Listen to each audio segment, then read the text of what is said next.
Good afternoon and welcome to, we have a joint meeting today between the Seneca County Industrial Development Agency, the Seneca County Economic Development Corporation, and the Seneca County Funding Corporation. This meeting at the end of March, really it's a joint sort of March and April meetings. What we'll do, we'll start out today with the Economic Development Corporation. We have a quorum, Tom Kyle and myself present. So first item on the agenda is approval of the EDC meeting minutes, February 2nd. We had a copy of the meeting minutes in our packet. So a motion to approve. So made. I'll second. All in favor? Aye. Aye. Motion carried. Second item is the review of the EDC audit management letter posting compares. Okay, so we can go through this fairly efficiently. There's not a lot of activity in the EDC anymore, as you both know, since the cemetery operations were transferred over. The auditors did not find any deficiencies with the EDC. There have been no adjustments or modifications made. Total assets in the EDC for 2022 down a little bit from 2021. So total net assets was just about 148,000 as compared to 163,000 in 2021. That's largely due to the administrative expenses that are ongoing there, mostly the audit, CFO. Let me see any other highlights on the EDC.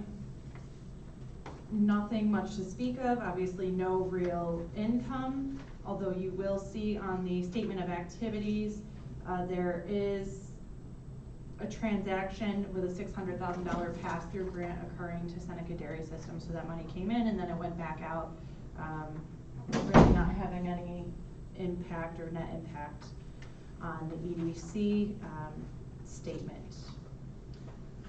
That's all I really think we need to point out at this point, unless either of you have any questions or anything you would like to add. No, nothing. So therefore, I'd like to have a motion to approve the audit management letter and posting reports. So made. I'll second. Kelly?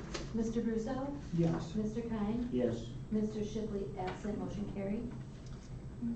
Next item is the ABO measurement report. So this is something that we do every year for each of the organizations.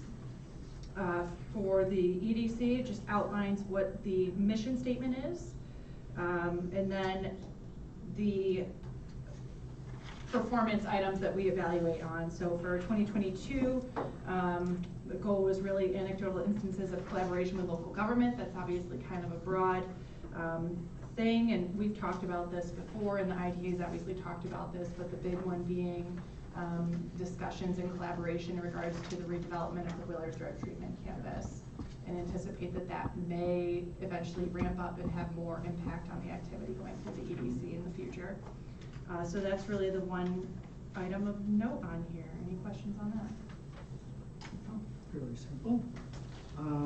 So request a motion to approve the ABO measurement report. So made. I'll second. All in favor?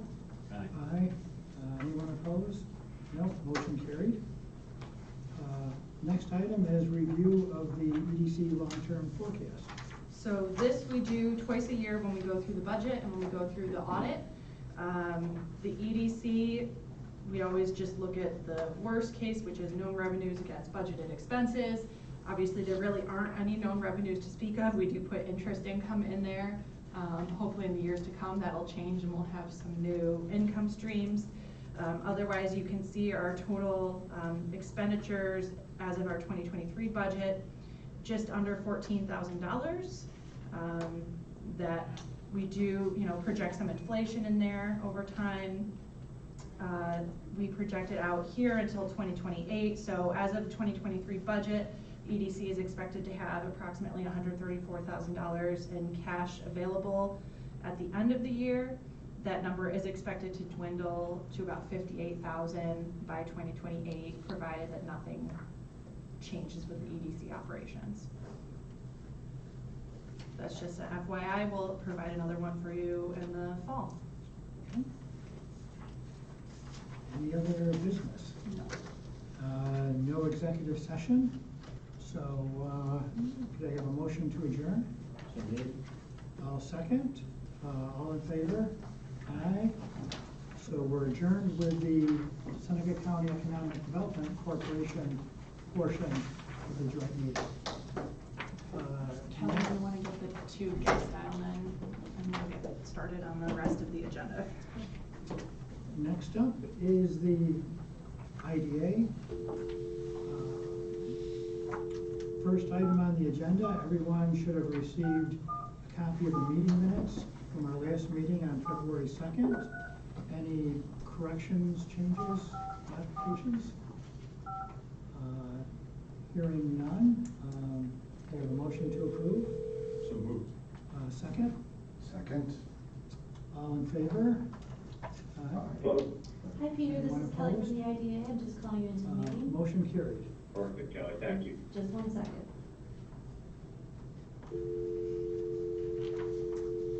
And next on the agenda is a review of the IDA annual audit, single audit, management letter, and posting to Paris.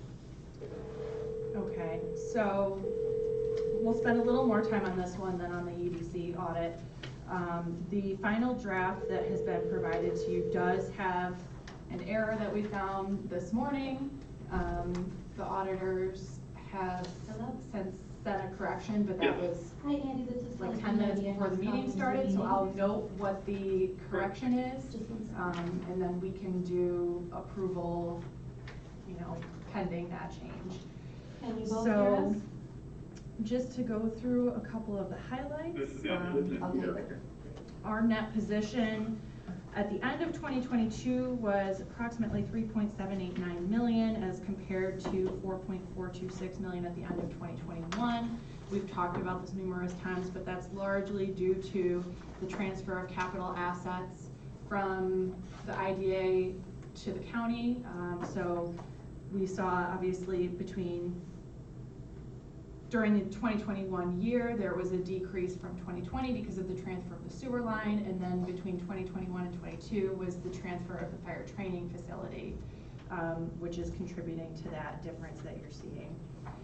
We did have, so actually looking at statement 1 and statement 2, which is our statement of net position and statement of revenues and expenses. Statement of net position just shows you where we are. So we're actually, total current assets are actually up for the IDA. So our cash, both unrestricted and restricted, which is largely our revolving loan fund, have actually increased. So again, on the cash side, things are trending in the right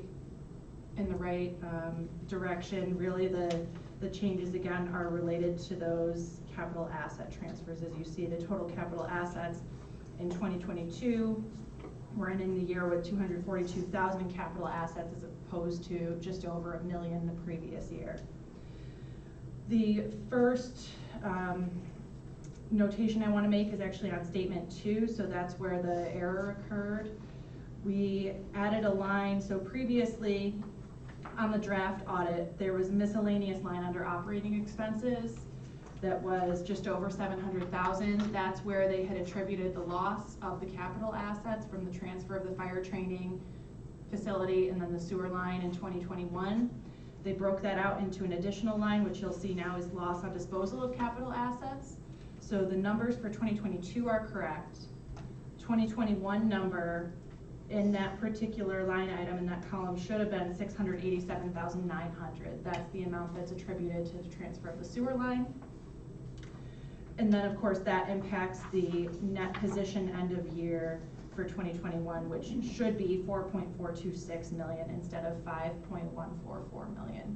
So that change has been made, but again, the 2022 numbers are accurate. You'll see our agency fees have gone up between the 2 years. That's largely timing of projects, but obviously, you know, we continue to see good project flow through the IDA, so things are again positive on the cash side, and we're finally now having a more realistic view of where we stand financially now that we're getting some of these assets transferred.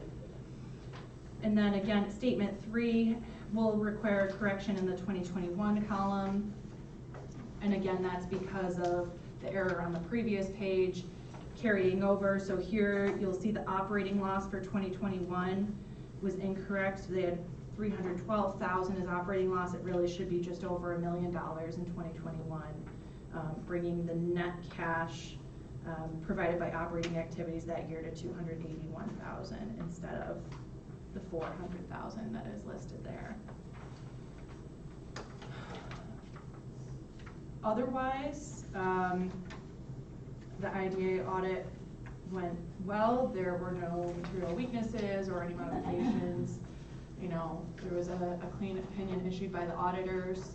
I'm happy to touch on anything else that anybody might have questions on, or if you feel like I left anything out, I'd be happy to.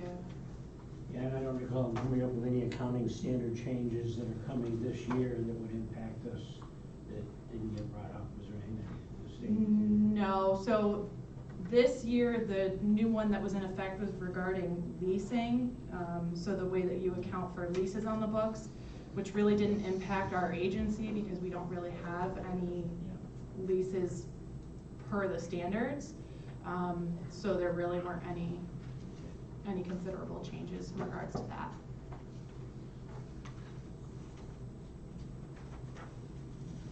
Any questions from the board on this?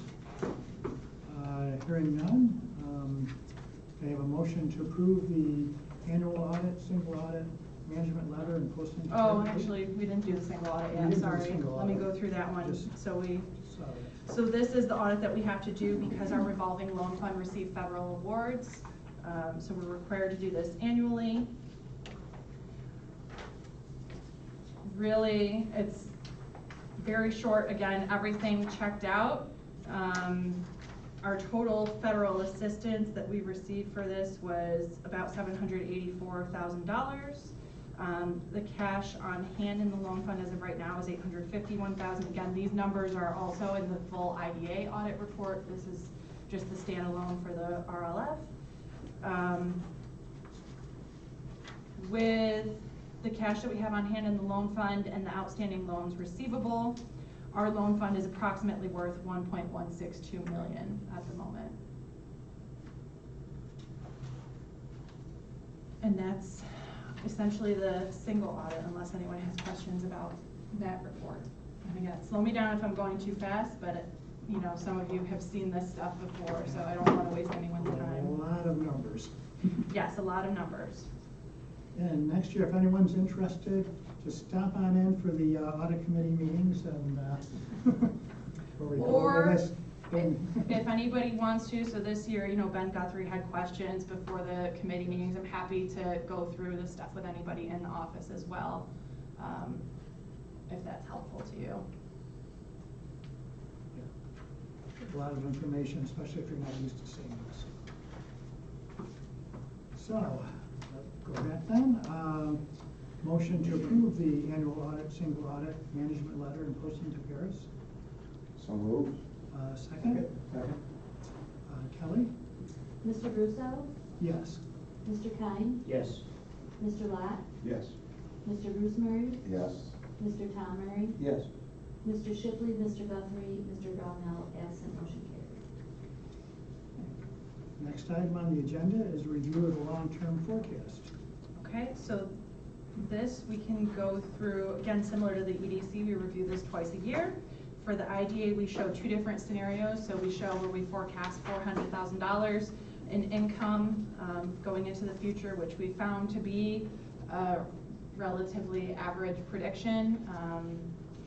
And then we also do worst case. So we'll start with the $400,000 one. So you'll see the 2023 column shows what we've actually budgeted for the year. So we've budgeted approximately 1.48 in total operating revenues and approximately 581,000 in operating expenses. We're expected to have cash on hand, an increase in cash on hand bringing our total to 2.877 million by the end of 2023 if we stay on budget.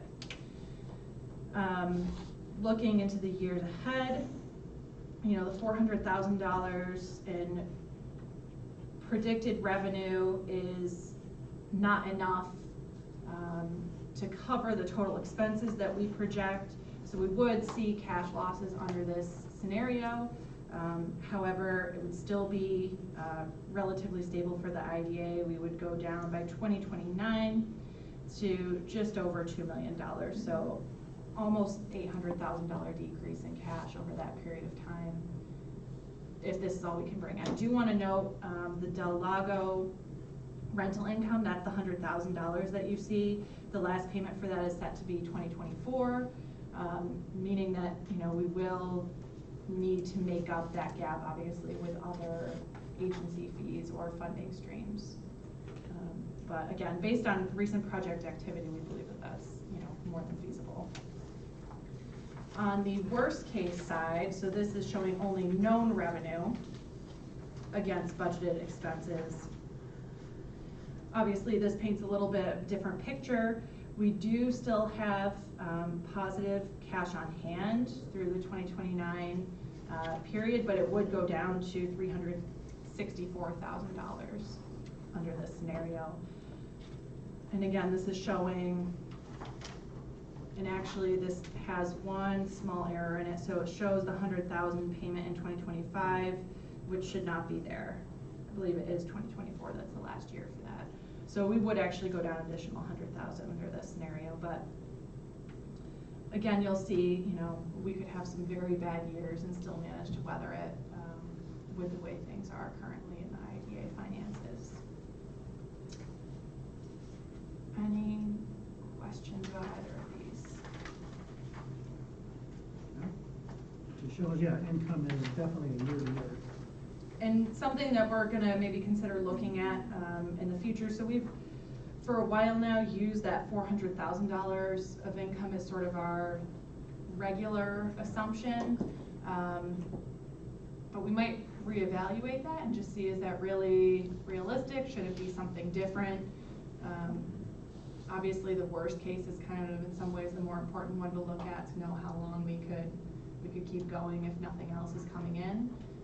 But we want to make sure that we're giving you guys sort of an accurate picture of where we stand financially. Oh, thank you, Sarah. Next item is the ABO Measurement Report. So on this one, our measurements are a little different than the EDC. They're a little more concrete. So we've got, for 2022, two metrics.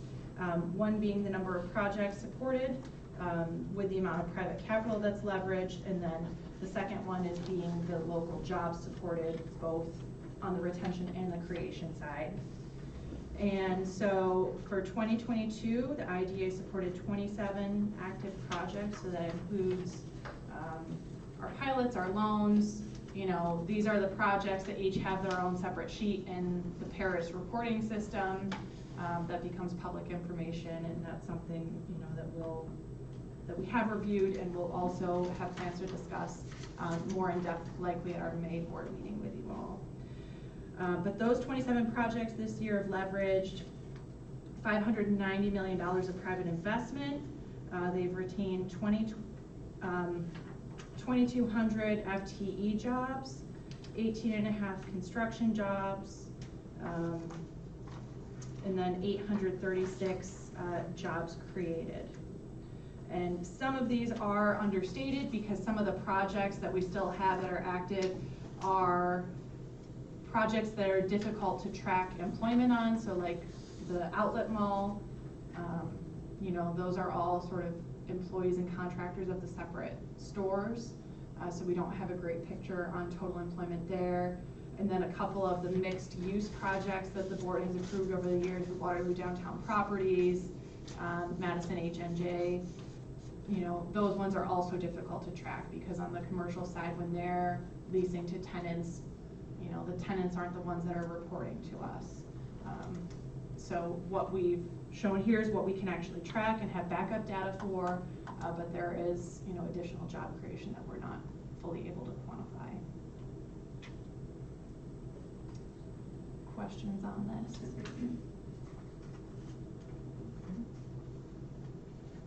And yeah, and on the back is the governance certification.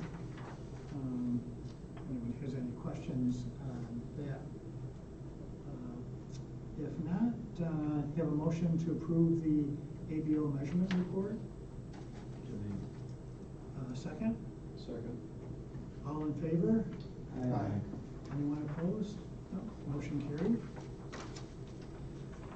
Next, we have two related inducement projects, both Lodi Solar Project 1 and Lodi 2 Solar Project. Yep, so these are for the same property parcel. They're each 5 megawatts. They're considered separate projects because of the way that the state looks at community solar and the Same ownership limits. and same tax parcel? Yeah, same tax parcel. So we've got the developers on the line. We have Peter McAuliffe and Andy Welch on the line, and they can actually speak to you all, present a little bit about the projects, answer any questions you have. We're gonna divide those into two benefit programs. Pilot. Yes. Yep. Why are we doing that? Hey everyone, this is Peter McAuliffe. Can everyone hear me okay? No, I can't. Just a second. Hold on, we're gonna Okay, turn up the perfect. volume. What's that? We're gonna turn up the volume a little. Side by side, How's this? That's better. Okay, perfect. Yeah, so first off, just want to thank Sarah, all your help getting us on the agenda today, and members of the board. Appreciate you kind of hearing out our projects and our presentation today. So again, my name is Peter McAuliffe. I am the Associate Director of Project Development at RIC. We have Andy Welch on the line as well, who's a Senior Project Manager who's focused on these two Lodi projects in particular. Just a little background about RIC.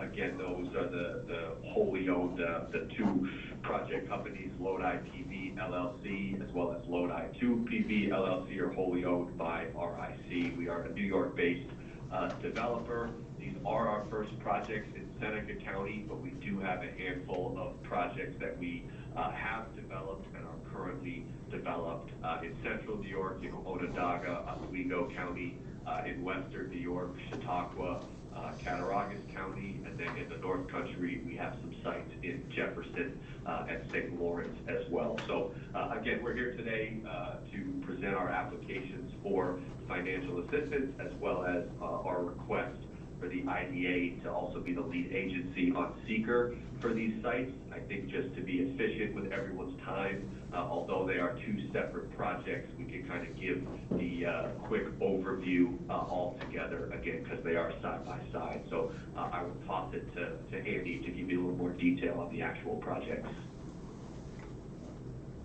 Okay, thanks, Pete. Can everybody hear me okay? Yes. Okay, great. So just to go some further detail as to what Pete started to explain, these are two projects specifically, and we'll run into this a lot because we have certain naming conventions that we use. It's actually Lodi Solar and Lodi 2 Solar are the names of the two, and each respectively owned by the project entities that Pete mentioned, Lodi PV and Lodi 2 PV LLCs. These are two projects that are separate, but they are adjoining. They are located on Route 414 in the town of Lodi. We're calling the address 8999. It's a new address that's going to have to be created, but that's numerically where it sits. They're both on land that's to be leased from from Robert and Susan Stack. As I say, while they are separate, they do share one driveway, so there'll be one new cut into Route 414. But otherwise, the projects have separate fences. They have separate electrical interconnects, and we will handle them as two separate entities. They do you will find why we put in here is that because of the similarities between them, beyond that, it just makes sense for you to simultaneously review them. And that's what we have done. And then, they are, as we mentioned, community solar projects. I know that the board is familiar with such entities as having previously dealt with a project by another applicant within the town of Lodi. The specifics on our projects, each of them is a 5 megawatt community solar project that occupies about 29 acres each for a total of just under 60 acres on the 97 acre parcel. That land is currently used for farming. It has low visibility neighboring properties. It's screened on 3 sides by trees, and the remaining side is Route 414. Our photovoltaic panels are going to be on single axis trackers, meaning that they will move following the path of the sun from east to west every day to go along with it. We have the tracking rows are going to be about, we designed on 22-foot centers. The height of at the maximum point is going to be under 12 feet. It may actually be closer to 10, but we'll call it under 12 at this point of the planning. We believe that the impacts of the project will be minimal. There are no wetlands or endangered species that will be impacted, and we've actually been in communication with the state and federal permitting agencies to confirm that position. The equipment itself generates very little noise and would not be expected to be heard from outside of the fence line or the fence lines. The panels are designed to minimize any glare and not be a hazard to any surrounding areas, in particularly including Route 414.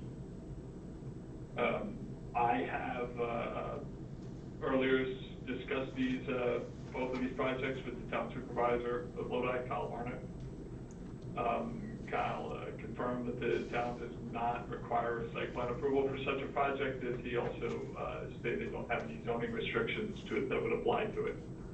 And in fact, he didn't voice any concerns about the project at all during our call.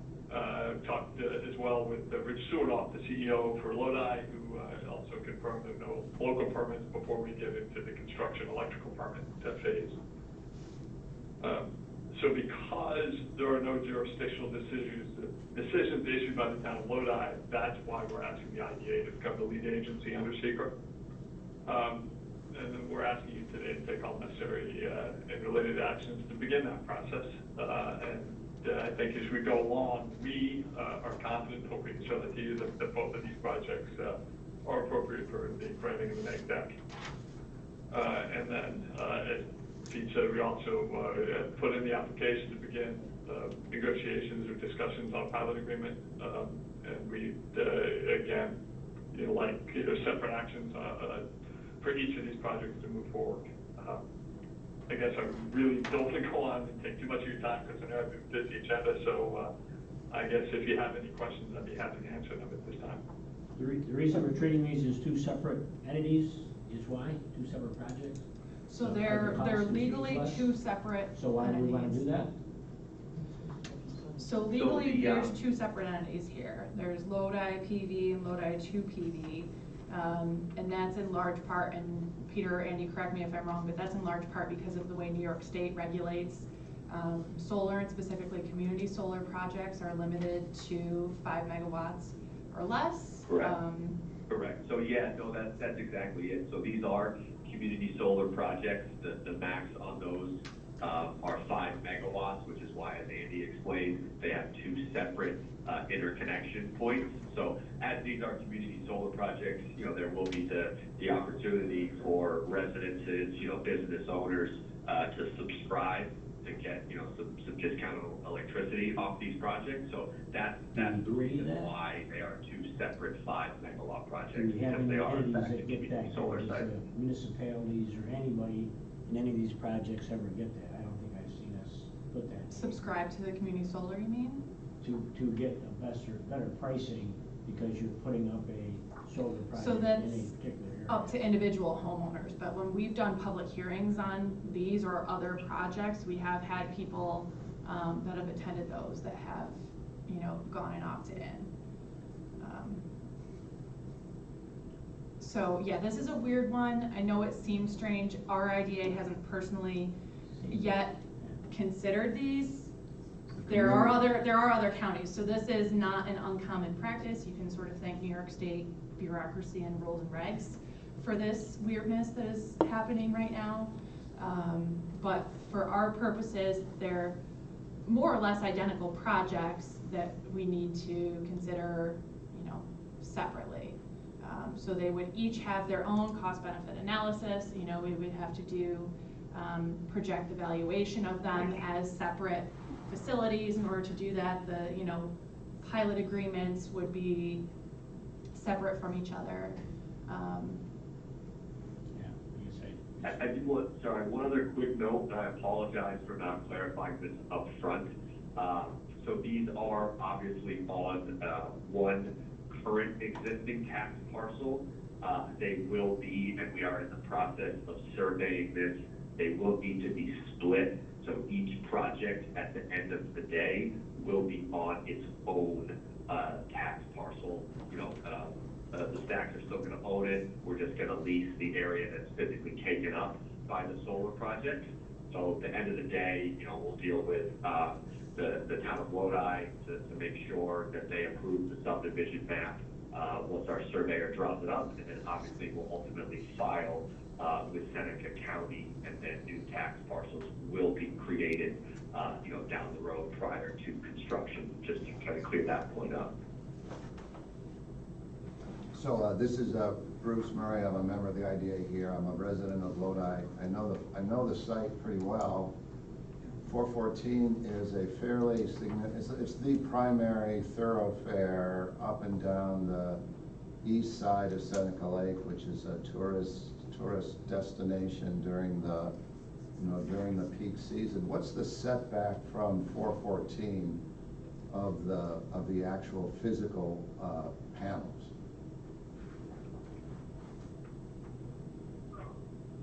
Hey, do you have that number handy by any chance? I'm pulling up the plan. I do. I'm just making it big enough so I can see it. Yeah, give me just a second. It's on one of these.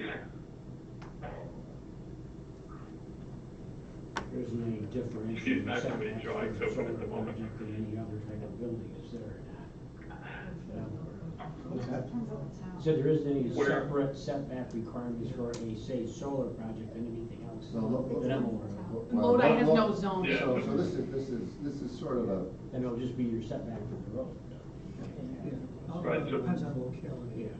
So, yeah, excuse me, but okay, so the answer is that it is averaging about 65 feet from the edge of right of way, and about 50 feet at its narrowest. The Metson fence line, the equipment is going to be another 15 feet away. so that's really close. Yeah. So have you spent any time in that area during, say, June, July, or August? Yeah, I have not, no. We've had consultants and some members of our team doing environmental surveys out there throughout the beginning of this year, as well as last summer, fall. So we have done site visits and conducted surveys during those months. During June, have you done traffic analysis of that stretch of 414 in, say, July or August, October? People, the reason I say is people come to this area as tourists. It's probably the most significant economic growth sector of the county.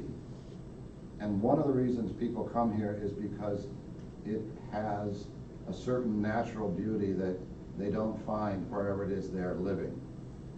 And, you know, Lodi has no zoning, so it's very clear this is the kind of thing that could go up there, but you're asking the IDA to be the lead on this, and I'm not convinced that it's the right thing for the IDA to take the lead on. I'd have to look at it harder. Yeah, no, and just, I guess to answer your question, we have not done any kind of analysis of the traffic, just to give a little context of the type of traffic that's associated with these projects. Obviously, you know, when the time comes and we're going through our building and electrical permit. No, I'm not talking about that kind of traffic. That's construction traffic, that's short term, it's limited in duration. Right. I'm talking about the traffic of the tourism traffic on those roads. Sure. During those periods. Which side of the road is this at? This is Yeah, the east side. I hear you. Yeah, so that's, It's smack dead in the center. Yeah, I got a question about the physical location of these panels, because the site seems to me that on the south side of this parcel is another winery, Idle Ridge, instead of a tree line that you're describing. Have you talked with those people at all about the site they're gonna have to the north of them? Because they're right next door. Yeah, so right that there. is, I mean, it's a winery, but there is a tree line between that winery and the existing farmland. Did you just No, there correct isn't. that? No, there isn't. It's No, there's not a screen, not like a serious hedgerow. No, there's nothing there. Yeah, I think we can, and again, I guess just to clarify, and I, you know, appreciate obviously all the feedback, and it's this type of feedback that we'll take into consideration and try and design the project so it's as minimally impactful or invasive as possible. So screening is obviously a big thing.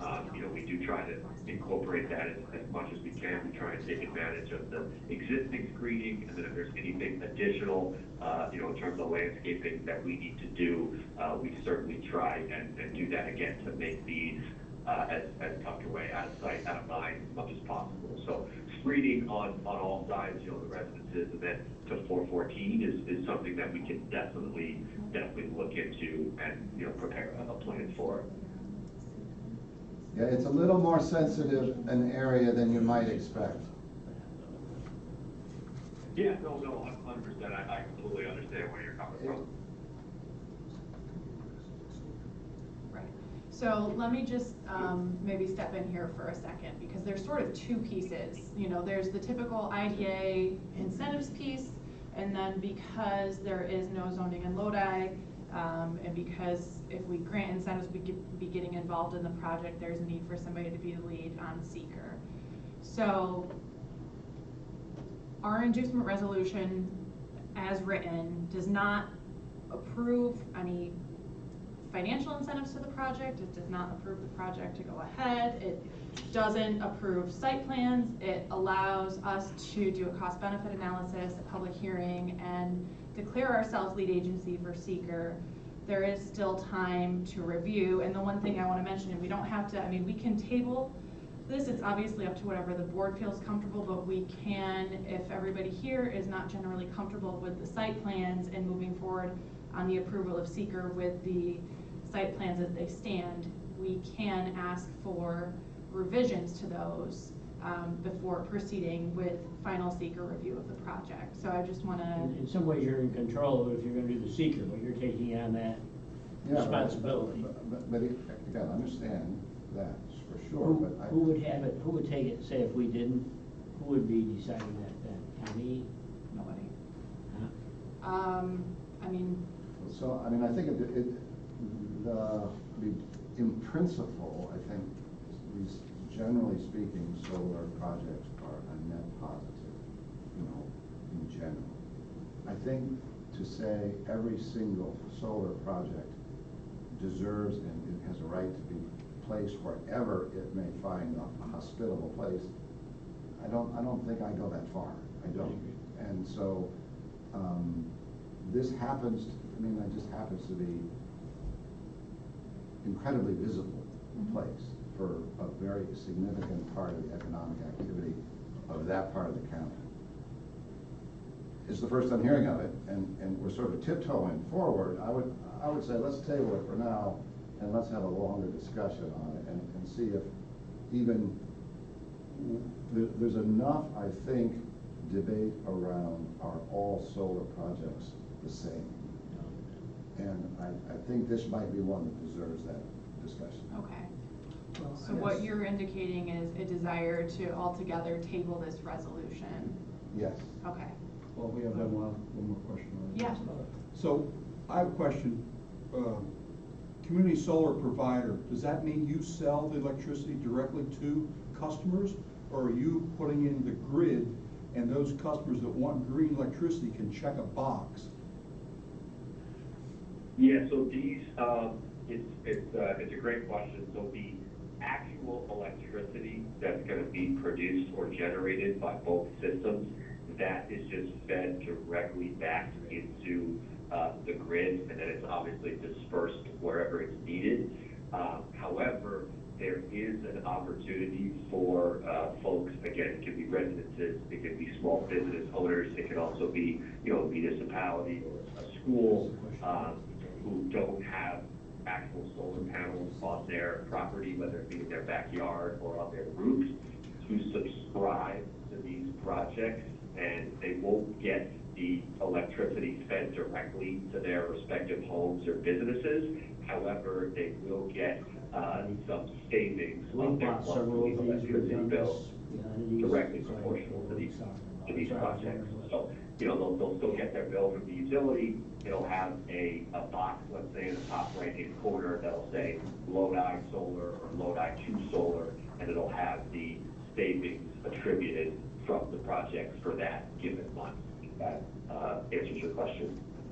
Could I just ask one more question? If, you know, truthfully, I've got many of the same questions that Bruce has.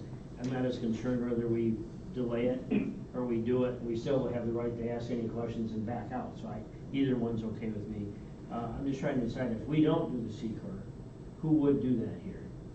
So there's other involved agencies, I don't remember what they are within the So I'm trying to application. think for down that way. I'm not Yeah, sure. there's a process that's involved if no one wants to be the lead agency, and that's at the secret regulation. Yeah, this is Peter again. The only, you know, usually, the municipality, whether it's the town board, the planning board, handles, the lead agency on seeker. I would say in 70% of the cases with our community solar project, that is the case where the host municipality is the lead agency. However, again, in a situation like this, we have run into it in other counties, you know, in Chautauqua, Oswego, the town does not have any specific solar, or not even solar, but zoning regulations, and they explicitly ask, you know, another agency, typically the IDA, to be the lead agent on seeker. So again, We've done that before, so it's not, we don't do this, it's from the municipality. Correct. We've done this before. We've been lead agency on the New York Lodi solar project, actually, that Delaware River Solar did. But obviously with lead agency does come maybe a little more responsibility. That's why I was just in deciding, would reviewing there be these a site municipality plans. down there that would say, no, based on what you're saying, we want to make that decision, or I don't want to tell somebody else you're out, because we want to step into that role.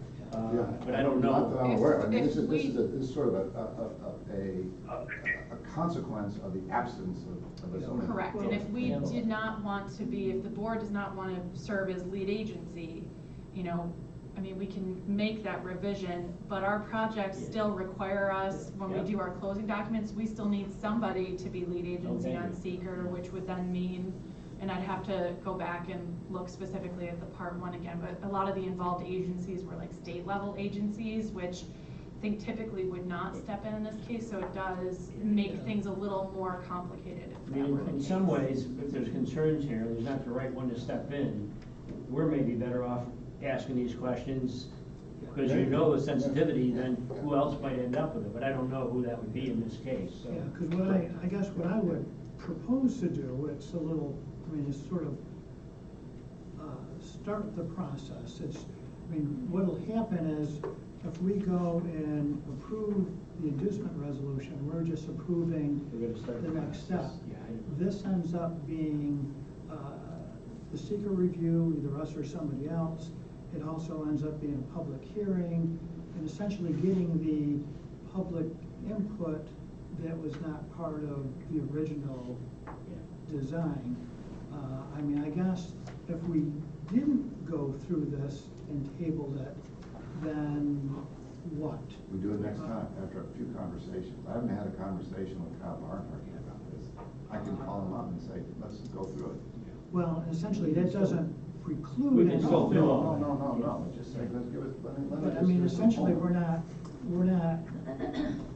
we're not making any commitment If you say we're gonna go forward and agree to look at this. to agree to look at this. What time frame do we have to do that by? In other words, I just, there's some of these that are pretty standard. This is one you wanna take a look at. Well, it's putting us in a position Right, on absolutely. a fairly significant matter of a planning board or a zoning board. Not And- having that, though. Well, it's a slippery slope. And it's my My concern. suggestion would be, we have some discussion. Offline discussion, so that. This just isn't your standard one, two, which is different. Which way we proceed with it, we can still address the issues. I don't have a problem either way we go with it. It's one of those Well, what things, is the time frame? like you've If I haven't said, answered that one question though. If we say we're gonna induce this, which means we're gonna take a look at it, and we can turn it down, we can do whatever we want, what is our time frame for doing that if we have more questions we wanna ask? I mean, we don't No, have so you- anything that rushes us. Isn't like, once we do this, we've got 30 days to. No. I mean, but, so what you're doing, we'll talk about the secret part separate, but what you're doing essentially is just saying, we have an application, it has all the information that is required for the IDA to accept the application, okay? Which is different than approving any of the assistance. You're saying, we accept the application, we're authorizing the scheduling of a public hearing, and the performance of the cost-benefit analysis based on the information in the application. So you can do that. This resolution, though, sets the IDA up to act as the lead agency, so if you're not comfortable with that, then we should have a discussion about. So in the absence of a comprehensive plan or a planning board to go to a zoning board, and the public comment comes back that it's a negative review from the public, who makes that determination whether that moves forward? This board. We would hear the comments. Yeah, I mean, Well, you would make hear the- comments regardless. Right. You would make the decision, just keep in mind what you're doing. I mean, your role is to decide whether you're gonna provide the financial assistance that's Right. been applied for. So you would ultimately be deciding whether, that's a decision you'd be making, okay?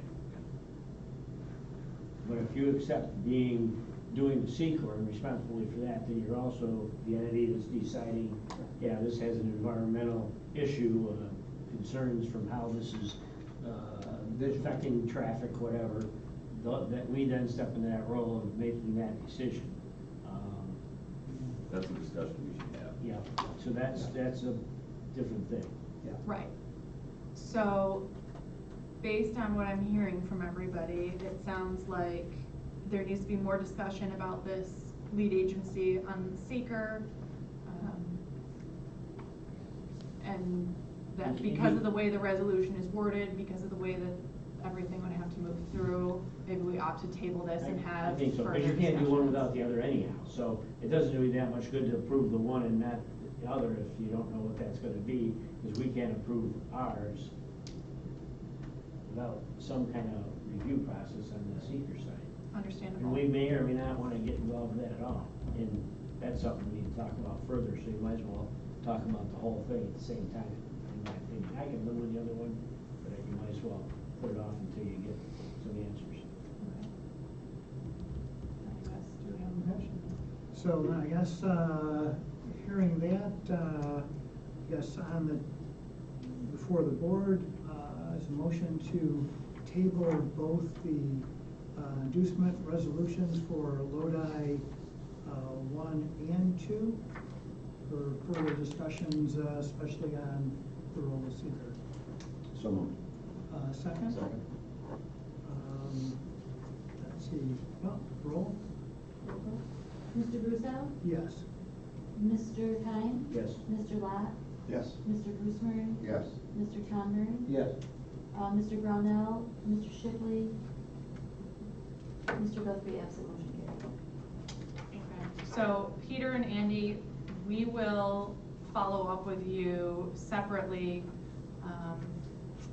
with additional questions or thoughts once we've had a chance to wrap our heads around how we think we'd like to proceed on this. Yeah, no, and again, really appreciate everyone's time. If anything further, I think also, just as a point of clarification, we've already begun the process coordinating with a lot of the agencies that'll be involved in a secret review anyways, DEC, SHPO, on a federal level, the Army Corps. So as we get more, as the information comes in, responding to our coordination or consultation with those agencies, we can certainly provide them to you, Sarah, and obviously the members of the board. If there's any further communication, I think I did catch you, it wasn't like with Mr.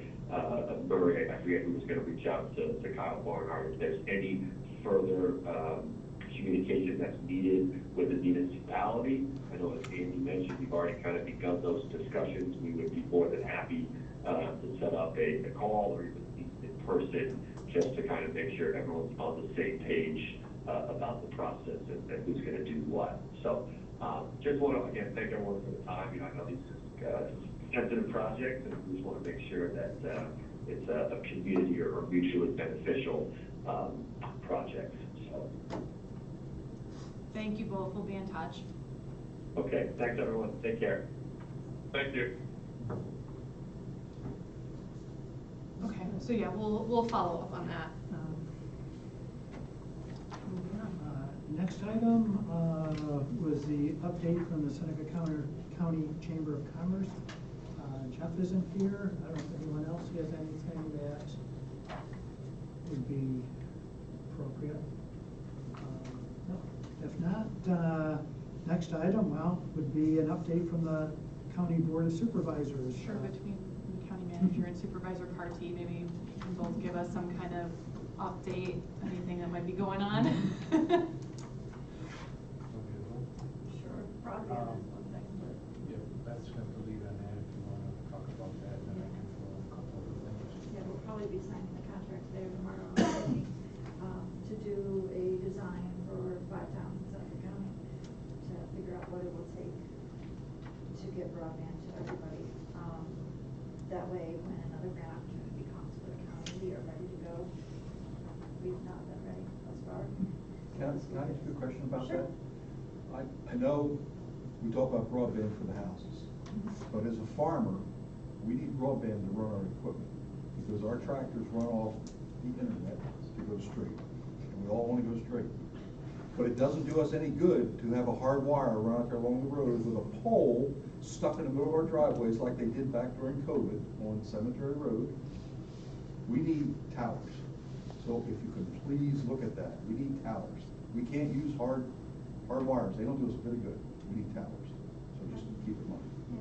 And how, was it 5 towns in the county or all towns? 5 towns in the county, Waterloo, Seneca Falls, Junius, Varick, and Fayette. Not Lodi, because, and I think you're probably gonna ask that question, Yeah. but actually, Kyle? no, not Kyle, what's the, broadband company that is OTTC? expanding in Lodi? They said they were going to expand and cover everybody in Lodi, so we didn't have to get involved. With a tower? I want Ernest. Wait, who was that? I want Ralph's tower. That's good. Well, Because I gotta go straight too. No, because, yeah, Kyle was like, okay, I want to clarify that, just take a little step back. yeah. It's not the normal course of business. I refer to them as memorializing resolutions. They did it a lot. It was used to be a Monroe County legislator. It's like you're voting to take a position. You're not really voting on an action. So we did do what I call, the board did, a memorializing resolution several months ago, knowing that it may have to be a phased approach rather than doing all 10 towns at once. It might have to start with the ones with the greatest. The terms we hear are un and underserved. They're 2 different things. And so the board did pass unanimously a resolution understanding and accepting that this may have to be a phased approach, but that the commitment would be to handle things countywide. And there's ARPA money out there. Broadband is certainly one of the intended purposes for that. I I don't know that the meetings we've had, that there was an awareness of the agricultural need / piece of that, so at least I don't recall that, but. No, but I remember Jeff Trout speaking up and asking about wires. And you know, I joke about going straight, but there's more to it than that. We use prescriptions to plant, so we put different seed on this foot, we do the next foot, and we need GPS to do all that stuff. Then we also record yields when we're harvesting for not only ourselves for information for down the road, we also need it for the crop insurance we use. Those records are turned automatically over to the crop insurance companies, so there's a lot of stuff. The internet just has a huge farmer demand, so just keep us in mind. Good time to be I brought can up, bring because that we're up gonna be with having your like a engineering. kickoff meeting. We have been awaiting kind of the reorganization of the board and the reestablishment of the different special committees, the ARPA committee being one, and it took a little time to work through. So it's New York State Engineering. They, both in their first office in Penn, they've been doing a lot of good work for Yates County, come out and recommend it. And so Beth and I are gonna have a kickoff meeting, so we can certainly get that on the table. And I can get together with you and share some of the data we have, but Lodi was lower on the priority list. Look, I mean, we understand that. No argument there. But it's my meeting tonight. Yeah, so the 5 towns Beth mentioned were Waterloo, Seneca Falls, Junius, Varick, and Fayette. Yes. That are having this study done. Yes, and Tyre is actually the most underserved, unserved town in the county, but I'm taking care of that with my town. I'm in negotiations now, so. Having a phase-in approach makes sense. There's only so much money to go around and only so much visibility in the future. When is the second phase? Is the second phase identified? Specifically, I don't think so. I don't think so. Here's the problem. I mean, the problem is, again, tourism, you rent a Airbnb and the internet doesn't work. Right. There is no internet. There's no cell coverage. I mean, that's a hindrance to the experience of the people that come and visit. It's a very simple thing, which Agreed. everyone knows, and it'd be great to be on the schedule. People working from home, being able to work from home. Just so we could put it on the schedule. Yeah. So Do you one of have it where your winery is, or no? When I built my facility, I received an estimate of $500,000 to install broadband to my facility. And so I don't normally call the Public Service Commission, because this was Time Warner at the time. So there was at the time a lot of gouging going on. I don't know. I mean, it's incredibly expensive to run fiber. It's not cheap, but that's what the price tag was for a new connection. 900 feet away from an existing connection. So I don't know what the real situation. We worked on it. Everything you're doing is great. I'm just saying we're just as much in need. Sounds like you might have a couple volunteers to come and speak to the broadband committee. Literally, The $500,000 install. underserved numbers come from, because on our leg, the tallest grain leg, we have a tower or antenna on that we're getting service from. We generate our own internet. Those people are selling off of that. We don't pay anything for ours, but they're selling off that to people within direct line of sight to it. I know the Doug Fryer's farm. Is that wireless? It's Community wireless, broadband yep. or whatever? Doug Fryer has the same system over by the Fayette Water Tower, there on the hill. They're generating from that one, and I know it's the same deal. They got it for nothing, and they're selling to customers from line of sight. There's things like that, and I don't know when those people actually show up. I question sometimes about who's underserved and who's not underserved. There's more internet out there than we know about. I mean, in my town, I contacted that company to find out if they could come. They can't, there's no line of sight in my town. I don't have a tower, I have no That's the thing problem. You need to it put on. that chain in. But I was a little discouraged when I talked to the company, when I said, how do you actually get business? Like, I didn't know you existed. I found your name because I was on the SEC website trying to figure out who in my town had it, who didn't, and what their data stated. And he said, well, we're really a small business. We're just kind of word of mouth. That kind of was like, that doesn't say long term to me. We're word of mouth is how you're getting yourself out. No. I don't know. I don't wanna look at that in 10 years. Are you still gonna be around? I don't know. They're not. Yeah, well, it's Good funny we're question. having this discussion because even like, I don't know, it was a couple months ago, you know, we've got quite a few tenants now in Deer Run Industrial Park. Well, turns out there isn't cable, internet, or anything run along that street to those businesses.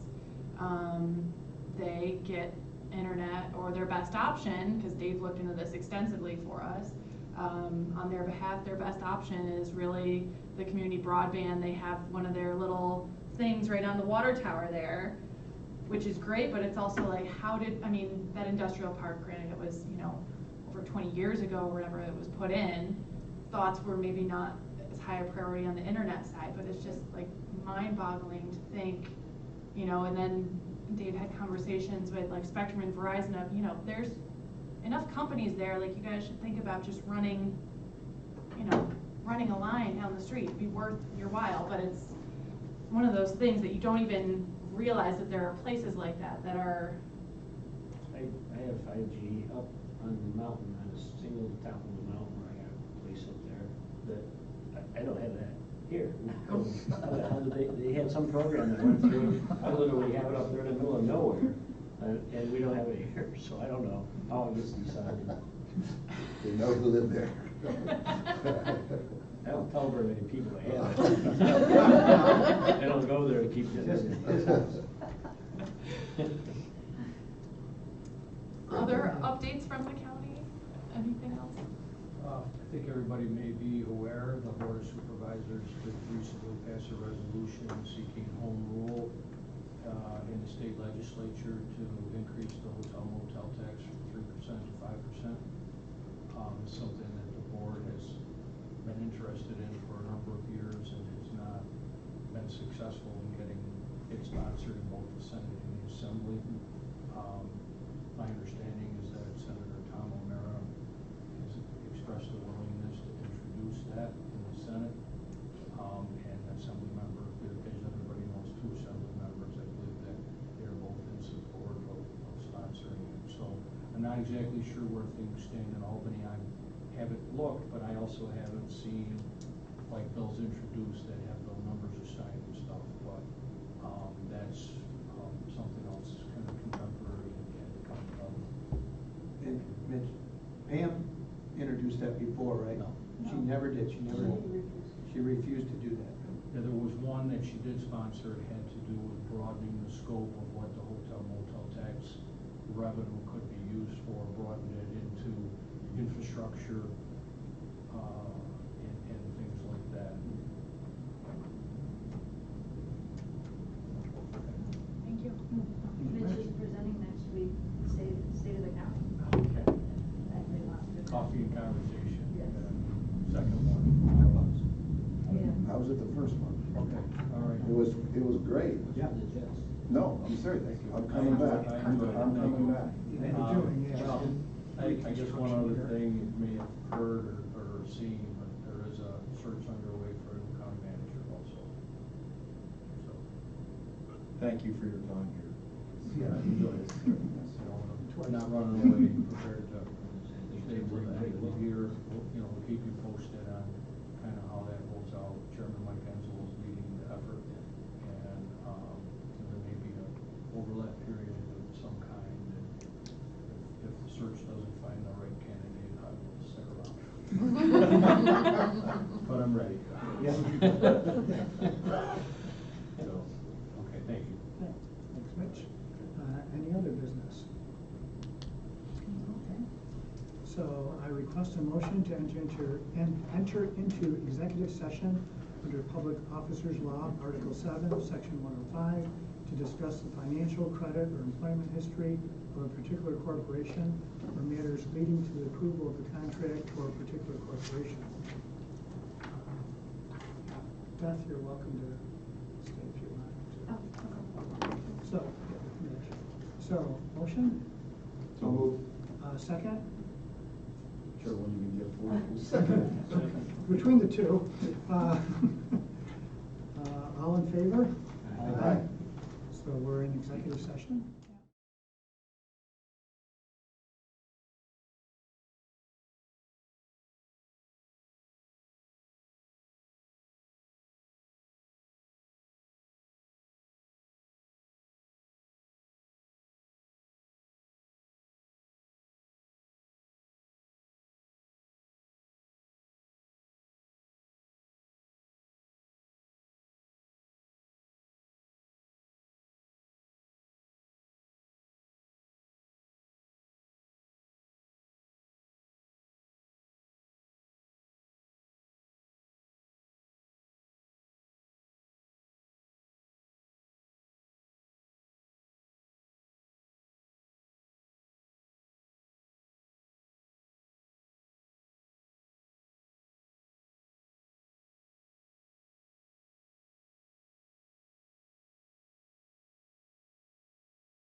I'll make a motion. Well, that we- we'll just second. Hold You're on, up. we gotta You're go up. live.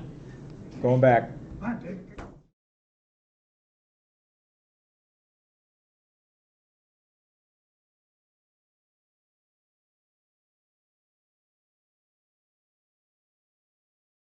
And therefore, I request a motion to approve the current Willard RFP for the highest and best use study Through MRV. through MRB. So I'll make that motion. Second. Do So- we wanna have any discussion first and make any acknowledgements of anything now that we're live and in public? You know, Yes. I think we, So basically, yeah, just to take a 1 minute sort of to review, is the IDA back in November started the process, going out for multiple companies to submit RFPs for this highest and best use study for Willard. 5 companies replied. We interviewed 3 as a combination IDA Governance Committee along with the county. We interviewed the 3, we selected 1 MRB group. We went back with some additional comments and ended up with a revised proposal. And this motion is to approve that revised proposal for a total of $164,067. So motion to approve, right? Second. So Kelly? Mr. Russo? Yes. Mr. Kine? yes. Mr. Lot? Yes. Mr. Bruce Murray? Yes. Mr. Tom Murray? Yes. Mr. Brunel, Mr. Guthrie, and Mr. Shipley, absent, motion carried. So any other business? Hearing none, motion to adjourn? So moved. Second? Second. All in favor? Aye? Aye. So we're out of executive session and out of the Seneca County IDA. The last item we have is the Seneca County Funding Corporation. So, you guys don't have to stay, you're free to go, So Bruce just and Steve Bruce have and to stay. myself, which should be a fairly Good luck. quick. Good luck. So, Thank you, everybody. Yeah, have a good. so first item on the agenda is in our packet, we received meeting minutes from our last meeting on February 2nd. Were any changes, corrections, modifications? None? Do you have a motion to approve? So moved. I'll second. All in favor? Aye. Motion carried. Next item on the agenda is the audit and management letter.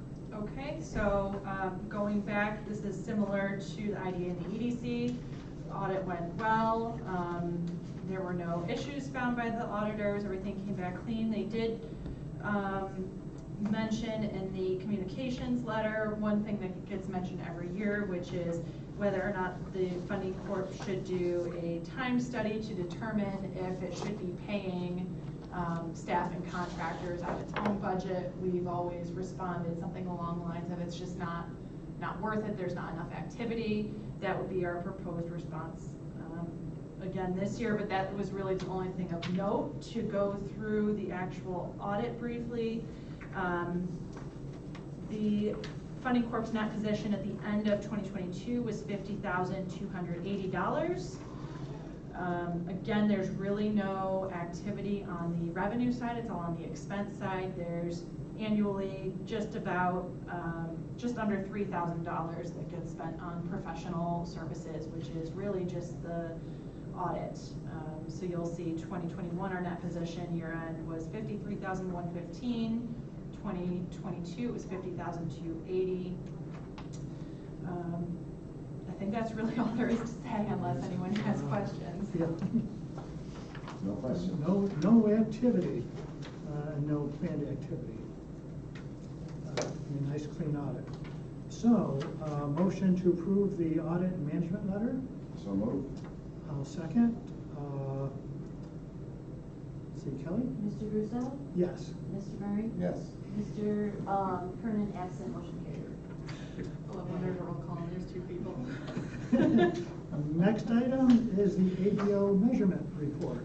Okay, so on this one, the funding corp measurement that we use is the issuance of tax exempt bonds. That's really what the funding corp is here to do.